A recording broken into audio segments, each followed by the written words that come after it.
कथित तौर पर एक मंत्री अधिकारी की पिटाई कर देते हैं, उनके साथ ही एक एनएचएआई के अधिकारी की पिटाई कर देते हैं। ये आरोप एनएचएआई के ही जो अधिकारी है अचल जिंदल, उन्होंने अपनी एफआईआर में लगाए हैं मंत्री पर और उनके साथियों पर। लेकिन इस बीच उनका एक रिएक्शन सामने आया है और उन्होंने कहा है कि मैं बेहद खुश हूँ। किस बात को लेकर बेहद खुश है? जो नितिन गडकरी ने स्टैंड लिया, जो उन्होंने ट्वीट किया, जो उन्होंने मुख्यमंत्री को कॉल किया और कहा कि भाई इस पर त्वरित कार्रवाई की जाए और कानूनन तरीके से जो कुछ होता है वो किया जाए।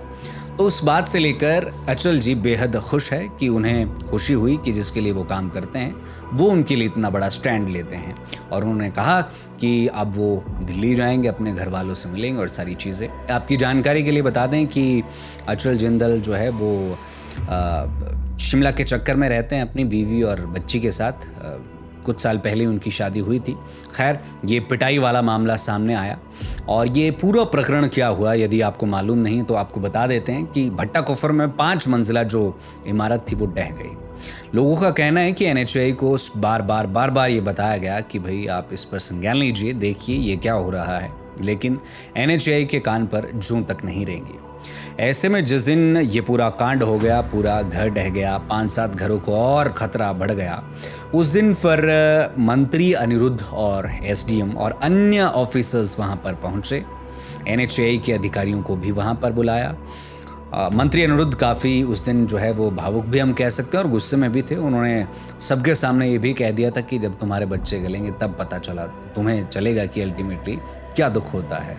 ये हुआ, उसके बाद सब कुछ ठीक ठाक था, लेकिन थोड़ी देर बाद एक खबर सामने आती है कि एक बंद कमरे में एनएचएआई के अधिकारी की पिटाई हो जाती है और उनके साथ साइट इंजीनियर है, उनकी पिटाई हो जाती है।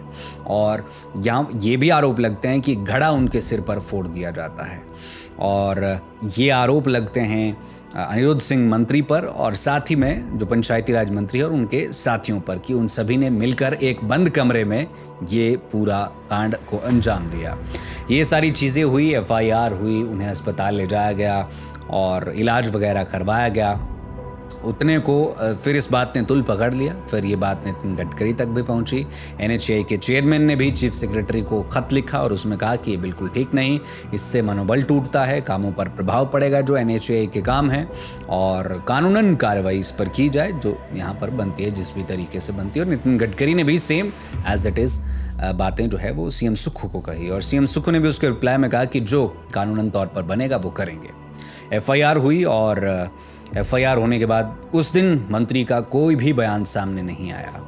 भारतीय जनता पार्टी की तरफ से भी जो है वो ये कहा गया कि भाई उनका जो है वो सिर्फ एफआईआर से काम नहीं चलेगा, उनको जो है वो मंत्री पद से बर्खास्त कर देना चाहिए। लेकिन आज सुबह सवेरे अनिरुद्ध सिंह आए, प्रेस कॉन्फ्रेंस की और एनएचएआई को सवालों के घेरे में खड़ा कर दिया। कंपनसेशन के नाम पर, लापरवाही के नाम पर कई एग्जाम्पल्स उन्होंने दिए, चाहे कालका शिमला नेशनल हाईवे का एग्जाम्पल दिया कि किस तरह से स्लोप प्रोटेक्शन की जा रही है, कितने सालों से काम चला हुआ है और किस तरीके का नेक्सस चल रहा है, किस तरीके से जनता के पैसों को बर्बाद किया जा रहा है, जो स्लोप प्रोटेक्शन के नाम पर पैसे जो है वो ऐंठे जा रहे हैं। एक नेक्सस चला हुआ है सरकार, जो केंद्र सरकार की एजेंसियाँ हैं उनका, ठेकेदारों का और एनएचएआई का, और इनकी मोनोपोली है। ये बात यहाँ पर अनिरुद्ध ने कही और कहा कि भाई कंपनसेशन के नाम पर कुछ नहीं है, सिर्फ कोर्ट केस लड़ते रहते हैं लोग और फिर बाद में कहते हैं कि स्टेट गवर्नमेंट इसको देखेगी। उन्होंने कहा कि घर से जो है वो किसी भी व्यक्ति के इमोशन जुड़े होते हैं, उसकी भावनाएं जुड़ी होती है, इस बात सिर्फ पैसों की ही नहीं होती है। ये सारी बातें उन्होंने कही और कहीं ना कहीं एनएचएआई की लापरवाही या एनएचएआई की कार्यप्रणाली पर बहुत बड़े क्वेश्चन मार्क खड़े कर दिए। दूसरा जो उन पर आरोप लगे थे एफआईआर के, उन्होंने उस बात से सिरे से मुकर गए, वो नकार दिया कि ये बातें तथ्यहीन हैं, एफआईआर तथ्यहीन है, एफआईआर है, हुई है और अब देखते हैं इसमें आगे क्या होता है। मामला सब जुडिस है, लेकिन मैंने कोई पिटाई नहीं की, मेरे सामने कोई पिटाई नहीं हुई, इसके कोई सबूत नहीं है और आप बिना सबूतों के कोई भी जो है वो बात कह नहीं सकते हैं कि कुछ भी कह दीजिए और उसे जो है वो मान लिया जाएगा। तो ये तथ्यहीन बातें हैं, साजिश है। उन्होंने कहा कि जो इतना बड़ा कांड एनएचएआई ने किया उसको दबाने के लिए ये एक साजिश थी, यदि ऐसा होता तो उनको अस्पताल में भर्ती किया जाता, उनको क्यों 1 घंटे बाद भेज दिया गया, उनको जो है वो ओपीडी से ही वो वापस आ गई, ये बातें मंत्री ने कही। दूसरा उन्होंने कहा कि पहले उन्होंने थाने में जाकर कहा कि उनके साथ कुछ नहीं हुआ, बाद में फिर वो कहते हैं कि ये सारी चीज़ें हुई है।